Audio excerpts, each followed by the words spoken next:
Now, a Free Market News ETV special presentation. Thank you very much for clicking on freemarketnews.com. I'm John St. George. My guest, Edward Griffin. Mr. Griffin is the author of the book Creature from Jekyll Island, plus many others. So you've been saying to yourself, the government's a mess in one way or another. How do these messes start? Where do they come from? Earlier we've been talking about collectivism. Mr. Griffin gave us some definitions of what that is. And then two tentacles form out and form something equally as ugly throughout history: Leninism and Fabianism. And we're going to find out what these two things were, and are they still around today? Ed Griffin, good to have you with us. Thank you very much, John. I think just to kind of back up a little bit, give us another definition of collectivism, then I want to get into Leninism and Fabianism. Right. These are strange words to our ears in modern times. Collectivism is a word that was used quite freely in books of a few decades ago, but it's a word that's been lost to us today. Roughly defined, it is the concept that government is the solution, the proper solution for most of man's problems. So a collectivist, and this is not a technical definition, but it's a pretty good substitute. A collectivist is a person who believes that if you have a problem and you want to improve society in any way, that the solution should be through government action, through coercion, using laws to bring these things about, and if necessary to sacrifice individuals or minorities, if necessary, for the greater good of society. And you find this philosophy embedded in some of the rather dreaded philosophies or tyrannies of our recent history, like communism and Nazism and fascism, are all based on these principles of sacrificing individuals, if necessary, for the greater good of the greater number. And of course that always translates into the greater good of the state. The state is presumed to be the greater number of society. So that's basically what we're talking about, collectivism. And what many people don't realize is that collectivism exists today in two forms. And here are some more words that are not very well known. Now, Leninism is fairly well known because we remember the name of Vladimir Ilyich Lenin, who was one of the firebrands of the Bolshevik Revolution and quite a prolific writer and a theoretician.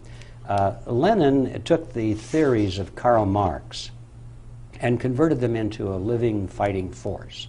See, Karl Marx wrote Das Kapital and the Communist Manifesto, and there are millions of Marxists around the world who have read his works and believe his theories. Basically his theories were: workers of the world, unite, throw off the chains of your capitalist exploiters, recapture control of the means of production, unite against war and racism, from each according to his ability, to each according to his need, and on and on and on. These are very famous and popular slogans that Marxists in general like. They buy into this, and because they're basically idealistic people, they think that would be a better society than we have now. But the fact of the matter is that all of the countries, historically, that have been taken over by communism, that we used to say behind the Iron Curtain, none of those countries were ever taken by Marxists. They were all taken by another group called Leninists, or Marxist-Leninists, sometimes they call themselves that. And those are people who also believe in the writings of Karl Marx, but they believe in the writings of Lenin, who organized the Communist Party, who said basically we must have organization, we must have structure, we must have discipline, we must have communications, we must have training, we must have leadership. He created a fighting force. And so that is the fighting force that took over all of these countries. So Leninists are a notch above Marxists.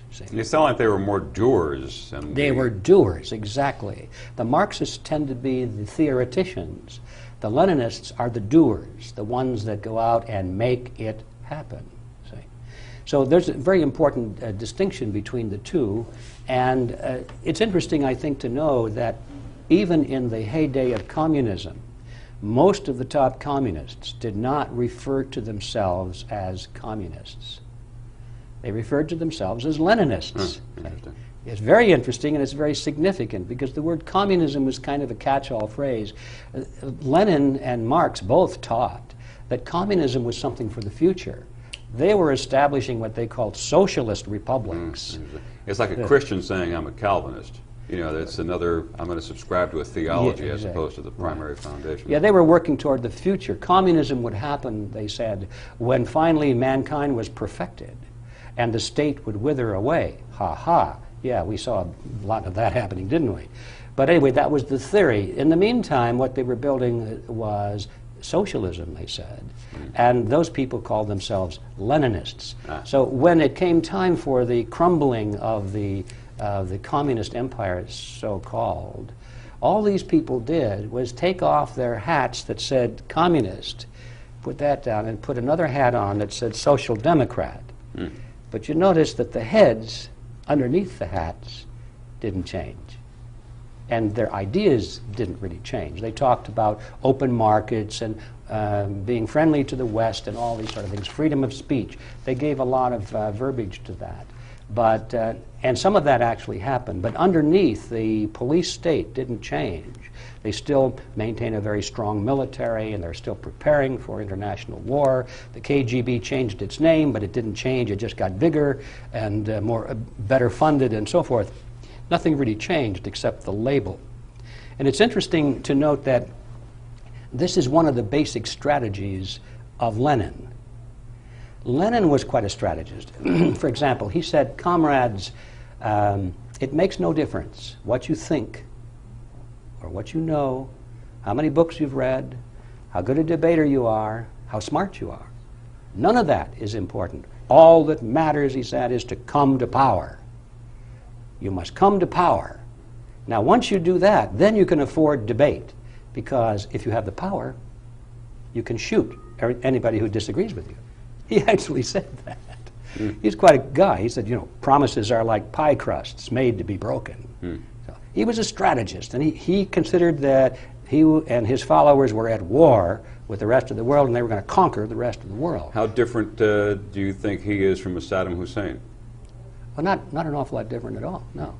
He's a thug. He's a thug, but he was probably smarter than Hussein, and he developed a world following, and he had much better strategies, and of course he had better funding and all that sort of thing. Interesting that he's focusing on power, and as you were talking, I'm seeing, well, here we have a philosophy trying to create a level playing field.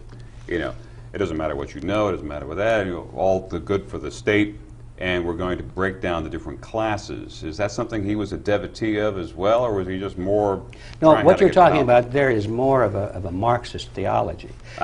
See, the theory guy. The theory guy, the doers, yeah, that's right. theory guy. Lenin basically said none of that makes any difference. That you use it if necessary to get followers or to make it sound like what you're doing is noble. But the only thing that matters, he said, is to come to power. And I'll give you an example. He said, for example, if you were to go into a country that we're trying to take over, and those people had a strong culture, strong nationalistic feelings, they didn't want to give up their history and their nationalism. So what do you do, comrades? Do you go in there and tell them that that's stupid? Do you go in and preach internationalism that we know is the way of the future? So no, of course not, because they would reject you. You go in and tell them what they want to hear. Be the best nationalist leader there. Let them follow you, thinking you represent them, so that you can come to power. Once you're in power, he said, then you can betray them, because you've got the power. See what I'm saying? And Lenin said, you go into a country where they don't like us communists very much. What do? Go and say, we are a communist? No, don't be stupid, comrade. You go in and tell them that you're a non-communist, or better yet, tell them you're an anti-communist. Form anti-communist organizations and lead your own opposition so that you will not be defeated. Put up a good show, he said. Make it look good. Actually do some really effective things now and then, but always control your own opposition so that you can come to power. So Leninism is a form of tweaked communism with a goal that is of a detriment to the fellow man because you want to go for power. Well, communism doesn't really exist as such. It's something you can't define, but Leninism you can. And the point I'm trying to make is, I'm getting slowly to it here, because we're going to talk about Leninism versus Fabianism. I'm doing what comes first, the chicken or the egg thing. I guess. Right. I don't know. Well, it's hard to define, but you see, one of the theories that Lenin taught was the strategy of a feigned defeat or feigned retreat in order to lure your enemy into a vulnerable position. Now, this is not original with him.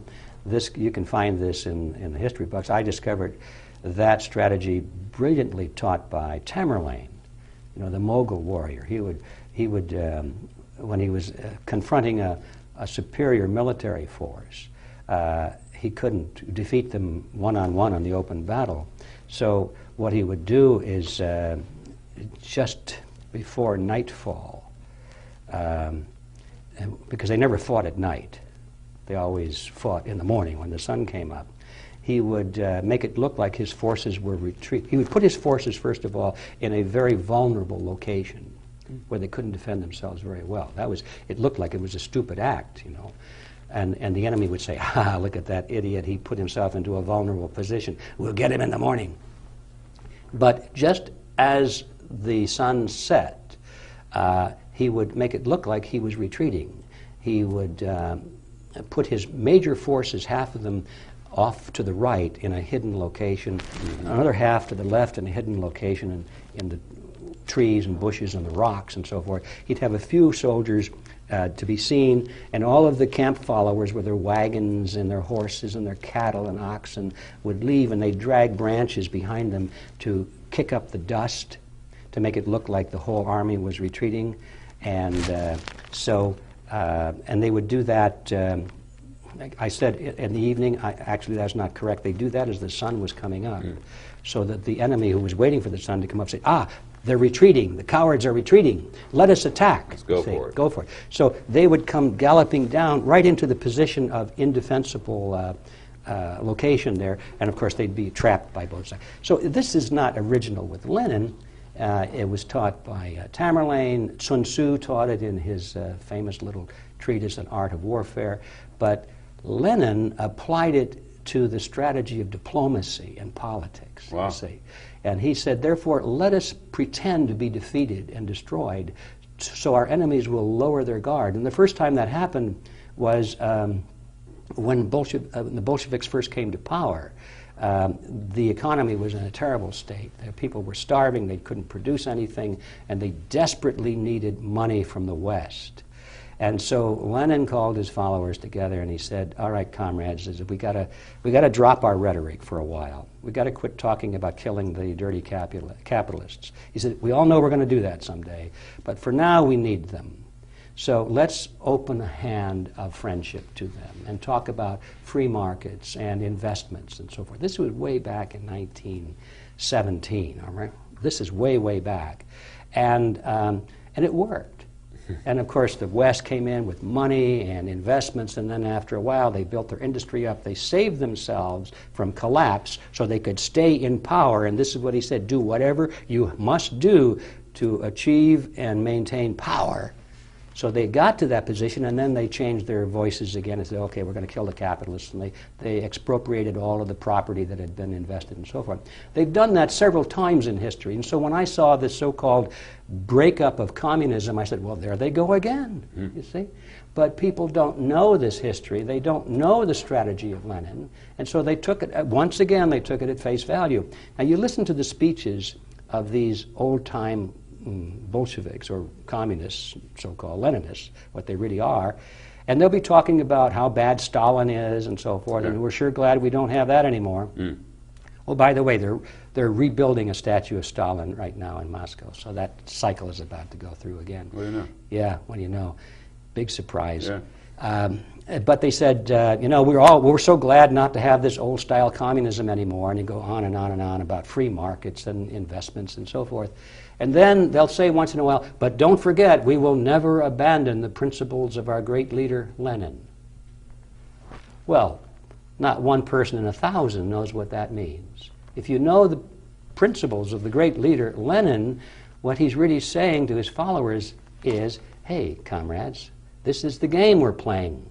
We're going through this cycle one more time so that we can consolidate our power and lull our opponents into an indefensible position, make him vulnerable so that we can smash him with our clenched fist, is how he used to say. So having said all of that, this is Leninism. It still exists in the world. Yeah. Not under the name of communism, but under the banner of Leninism. Very interesting. So we had communism, and then Leninism has come to be. And then there was the second branch that we opened with originally, Fabianism. Well, this is the branch of communism that is perhaps the least known in the Western world. Yeah. And yet it is the most important to us in the Western world because we live in it. It is what is directing our lives. The word Fabianism comes from the Fabian Society, which was formed in England in 1884. Just before the turn of the century, when a lot of these things were happening. Fabian Society. Fabian Socialist Society, they called themselves, and still do. They're still There's there. that socialist word again. Well, they love the word socialist, but they really, in their literature, they talk about it as they should, as collectivist. They say we are collectivists, and sometimes they use the word socialist interchangeably with it. The Fabian Society was named after a Roman general by the name of Quintus Fabius. And he was famous in history for defeating his enemy not by beating him on the battlefield, but by wearing him down in delaying tactics. In other words, he would wear his enemy down by refusing to make a frontal engagement against the Carthaginians. That was the main ones that he was, Hannibal and people like that. Wow. And he just kept, delaying, and finally the attacking forces would give up, and they'd say, we can't stay on the battlefield here for years, Yeah. So they'd go home. And so he was famous for delaying tactics and drawing things out. The Fabians selected him as their symbol or the symbolic name on purpose. They objected to the Leninists, not on the basis of their goals of collectivism, because they agreed with that. They were saying to the Leninists, you people are stupid. You're going about it in the wrong way. You are trying to conquer the world and make a new world order based on the model of collectivism through force and violence and bloodshed and quick revolution. That's the wrong way, they said. The proper way is patient gradualism. They said, let's follow the motto or the tactics of Quintus Fabius and delay so there's no confrontation and drag it out over a long period of time. And instead of confronting your enemy head on, we will infiltrate his institutions. We will move our people into his government agencies, into his educational institutions, and into his charitable organizations, into his corporations, and we'll gradually convert the world to international socialism in that fashion. This dragging it out sounds like Congress. It is Congress. This is what's been going on in England and in France and in Germany and in the United States. The move toward what they called socialism or communism, they said, would be gradual in such a way that there'd be no violent revolution, but at the end of the line they would have it, and nobody could say it happened on such and such a date. So the Fabians use as their symbol the turtle. That's actually their symbol, to signify coming to power slowly but surely. Now, who are the Fabians? Well, when they were formed, of course, there were such well-known people as Arnold Toynbee, the famous historian, H.G. Wells, let's see, there was George Bernard Shaw, Beatrice and Sidney Webb, who were founders of the London School of Economics, which is where President John F. Kennedy went and learned all of these Fabian socialist concepts that he instituted when he was president of the United States. The Fabians work quietly and behind the scenes. You don't hear about them. Not all of the people that practice Fabianism are members of the Fabian Society. Tony Blair, right now, who's the head of the British government, he's a member of the Fabian Society. But most of the Fabians in the world are not actual dues-paying members, but they follow the strategy of Fabianism nevertheless. And that is the philosophy that dominates the United States of America. Now, these two groups both agree with each other on the ultimate goal, but they fight against each other very vehemently at times for domination, as to see who is going to control this new world order. They have their own battle going on with them. Their own internal power struggles. And when you look at the United Nations today, almost all of those factions fall into either the Leninist group or the Fabian group. And they may appear to be opposed to each other on issues, but if you look at the issues, it is never the issue of collectivism that they're opposed to. They agree that the new world order at the UN has got to be strengthened, given more military, more money, and so forth. All they're fighting about is who is going to be in the best jobs there. That's all. So the bigger threat to me sounds like Fabianism because of its stealth qualities. I would say in the Western world it is a bigger threat because the Fabians specialize in countries which have a developed parliamentary system where people are used to voting in their own dictators, you know. I say that advisedly. They got used to that. But the Leninists seem to specialize in countries where self-rule is not generally expected. In other words, third world countries and backward countries where people are quite used to dictatorships, open and above board dictatorships. They wouldn't know what to do with a vote anyway because it's not part of their culture. It'll take a long time before they get there. So where there are parliamentary structures in place and people are used to going and voting for things, that's where you find Fabianism coming to the front because that's ready-made for their strategy. But where violent revolution and blood in the streets and overthrowing a hated regime is the method of bringing about political change, as in Africa, Asia, many countries in South America, that's where Leninism comes to its front. And these are the two factions that dominate the world today. You must understand that reality. Well, go ahead and put that word in your vocabulary. Somebody says communism, say, what about Fabianism? And the big question mark comes out. What do? Pay a visit to this website, freemarketnews.com. Tell your friends. Everybody should join in. And also, if you want to get more information about this, you can go to Mr. Griffin's website, freedomforceinternational.org. That's www.freedomforceinternational.org.